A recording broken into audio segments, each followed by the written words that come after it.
ಇವಾಗ ನೋಡ್ರಿ ಈ ತರ ಮುದ್ದೆ ಕುದೀತಾ ಇದೆ ನೀರು. ಇದಕ್ಕೆ ಒಂದ್ ಬಟ್ಲಾಗಷ್ಟು ಹಿಟ್ಟಾಕ್ತಿದೀನಿ. ಹಿಟ್ಟಾಕಿ ಇದನ್ನ ಲೋ ಫ್ಲೇಮ್ ಅಲ್ಲಿ ಇಡ್ಬೇಕು.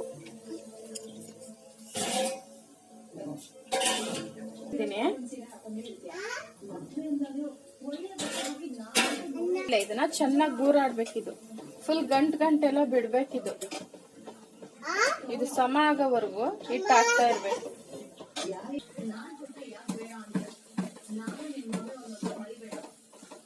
ಈ ತರ ಎಲ್ಲ ಗಂಟು ಹೊಡಿಬೇಕು. ಫುಲ್ ಹಿಂಗ್ ರೌಂಡ್ ಮಾಡ್ತಾ ಇರ್ಬೇಕು.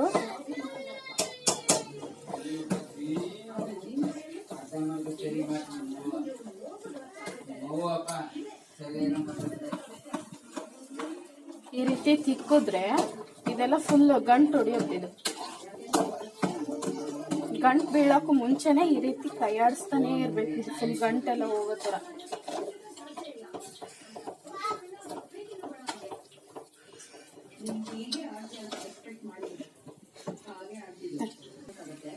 ಇದು ಇನ್ನೊಂದು ಸ್ವಲ್ಪ ಹಿಟ್ಟಿಡಿತೆ. ಸ್ವಲ್ಪ ಹಿಟ್ಟು ಹಾಕ್ತೀನಿ. ಈ ರೀತಿ ಹಿಟ್ಟಾಕಿ ಮಾಡಿದ್ರೆ, ಇದೇ ಅಳತೆನಲ್ಲಿ ಮಾಡಿದ್ರೆ ಮುದ್ದೆ ಮೃದುವಾಗಿ ಬರುತ್ತೆ.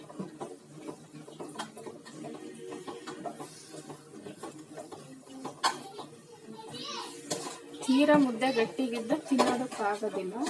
ಸ್ವಲ್ಪ ನೀಟಾಗಿ ಹಾಕೊಡ್ರಿ. ಹಿಟ್ಟು ಹಾಕೊಳ್ಳೋದ್ರಲ್ಲಿ ಇರುತ್ತೆ.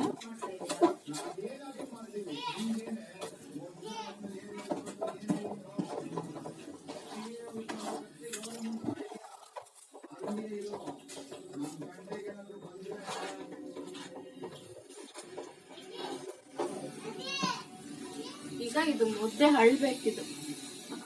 ಮುದ್ದೆ ಅಳ್ಬೇಕು ಅಂತಂದ್ರೆ ಇದನ್ನ ಚೆನ್ನಾಗಿ ಈ ರೀತಿ ತಿರುಗಿಸಿ ಸೌಟ್ನ ಇದ್ರಲ್ಲೇ ಬಿಡ್ಬೇಕೀಗ. ಇದು ಸ್ವಲ್ಪ ಒಂದ್ 5 ನಿಮಿಷ ಬಿಟ್ಟು ಮತ್ತೆ ಇದನ್ನ ತಿರುಗಿಸ್ಬೇಕು.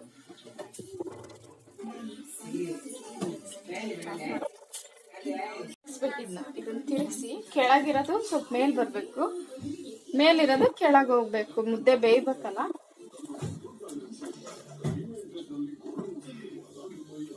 ಒಂದ್ 5 ನಿಮಿಷ ಬಿಡ್ಬೇಕು.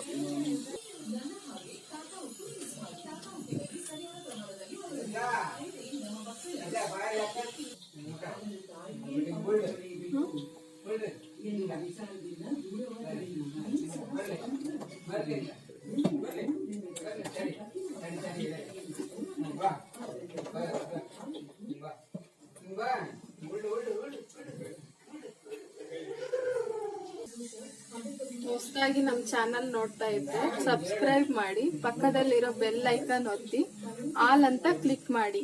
ನಾವು ಹೊಸ ವಿಡಿಯೋ ಯಾವುದೇ ಅಡಿಗೆ ರೆಸಿಪಿ ಹಾಕಿದ್ರು ಫಸ್ಟ್ ನಿಮಗೆ ಬರುತ್ತೆ. ಹಳ್ಳಿ ಸ್ಟೈಲು ಮತ್ತೆ ಸಿಟಿ ಸ್ಟೈಲು ಎಲ್ಲ ಅಡಿಗೆನೂ ಮಾಡಿ ತಿಳಿಸೋದಕ್ಕೆ ಪ್ರಯತ್ನ ಪಡ್ತೀವಿ. ಪ್ಲೀಸ್ ನಮಗೆ ಸಪೋರ್ಟ್ ಮಾಡಿ. ನೀವು ಕೂಡ ಮನೆಯಲ್ಲಿ ಮಾಡಿ ನನಗೆ ಕಮೆಂಟಿನ ಮೂಲಕ ತಿಳಿಸ್ರಿ.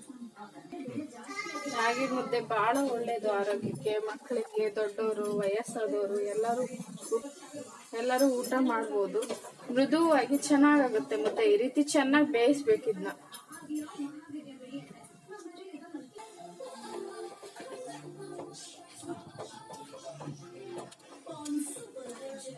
ನೋಡಿ, ಮುದ್ದೆ ಬೆಂದಿದೆ ಅಂತ ಟೆಸ್ಟ್ ಮಾಡೋದು ಹೇಗೆ ಅಂದ್ರೆ, ಸ್ವಲ್ಪ ನೀರಿಗೆ ಕೈ ಎತ್ಕೊಂಡು ಹಿಂಗೆ ಮುಟ್ ನೋಡ್ಬೇಕು. ನೋಡಿ, ಕೈಗೆ ಮುದ್ದೆ ಅಂಟುತ್ತಿಲ್ಲ.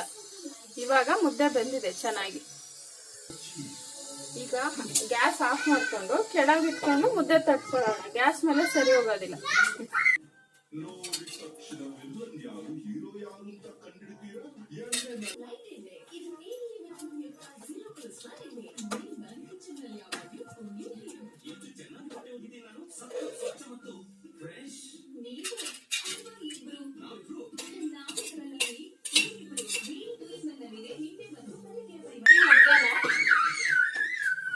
ಈ ರೀತಿ ಮುದ್ದೆನ ನೀಟಾಗಿ ಕೈ ಬಟ್ಲಿಗೆ ನೀರ್ ಹಚ್ಕೊಂಡು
ಮಾಡಲ್ಲ ತಾಳಪ್ಪ ಕೊಟ್ಟೆ ಮಾಡಕ್ ಇವತ್ತು ಬಂದ್ ದಿವಸ ಬಾ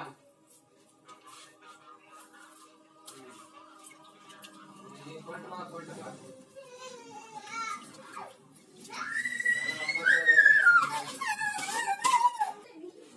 ನೋಡಿ ನಾನು ಹೇಳಿದಾಗೆ 5 ಮುದ್ದೆ ಕರೆಕ್ಟ್ ಆಗಿದೆ. ನಾನು ಹೇಳಿದ ಪ್ರಕಾರ 2 ಚಂಬಿಟ್ಟು ಸ್ವಲ್ಪ ಉಪ್ಪು ಹಾಕಿ ಅನ್ನ ಹಾಕಿ ಕುದಿಸಿ ಆಮೇಲೆ ಮುದ್ದೆ ಹಾಕಿ ಮಾಡಿದ್ರೆ ಈ ರೀತಿ ಮೃದುವಾದ ಮುದ್ದೆ ನಿಮಗೆ ತಯಾರಾಗುತ್ತೆ. Thank you friends.